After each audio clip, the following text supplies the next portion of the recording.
The first one is squared. So we need to say n plus 1.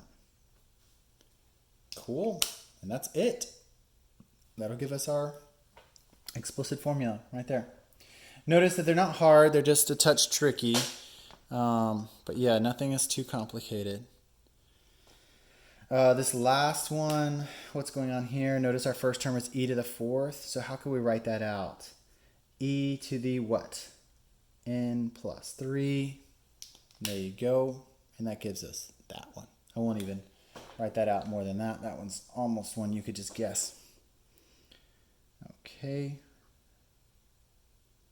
Great. Hopefully that was intuitive.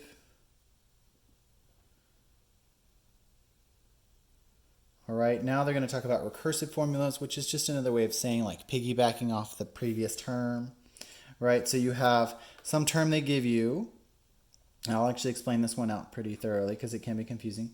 So they give you the first term, right, which is a 3, and then they tell you how it's going to change, right? So here's this equation for how it should change, right? So, and then they say 4n is greater than 2, right? So this is a really kind of confusing bit, but just hold on there for just a second. So our first term is 3.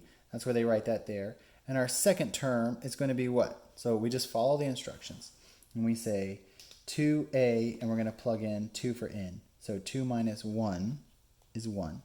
So that's the 2a1 minus 1. And then we just solve it out, 5. Term 3, 9. So now let's see. They say, and this is really important, they say 4n is greater than 2. So it just means greater than or equal to 2. So that's how you solve for any terms 2 or greater, right? It's interesting because if you tried to plug this in for the first term, it wouldn't work out. That's what they're trying to say. Great. Okay, here's Fibonacci. We can just jump past that.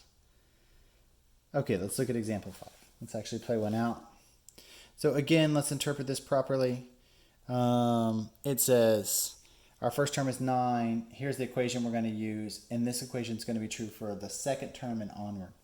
So we just plug that in and play this out. So obviously, let's see, term 2, 2 minus 1 is 1. So we're just going to plug this 9 value in. We're going to say 3 times 9 is what? 27 minus 27. Cool. I do a lot of these in my head just because it's just a touch straightforward for me. And then onward and onward. Okay, next one. Write the first 6 terms in the sequence defined by the recursive formula. I'm just going to skip on through this. We've done this before. Okay, n factorial. Okay, let's talk about using factorial notations. You may have seen this before. It is not hard, so don't be intimidated by this. So 4 factorial only means 4 times 3 times 2 times 1. So that means you're just multiplying every number, whatever it says, 4 factorial. So it starts at 4 and it goes down all the way to 1 from there. Right, so 5 factorial is this guy. Now we're going to play around with this in more complicated ways by saying things like this. An example of a formula containing this is a of n equals n plus 1 factorial. And says the sixth term in the sequence can be found by substituting 6n for n. So they want to find our sixth term. So you could say 6 plus 1 factorial, which is just equivalent to 7 factorial. And then a calculator. Now, just for your knowledge, usually this factorial sign or symbol is on most calculators. So if you're lucky enough to have that, great news for you. Please use it. Okay, some interesting facts about factorials. 0 factorial is 1. I know that sounds very crazy. And I can link you guys, if you're curious about that, I can give you some videos to explain that or talk about it. And 1 factorial is 1 as well. Super confusing. Yeah.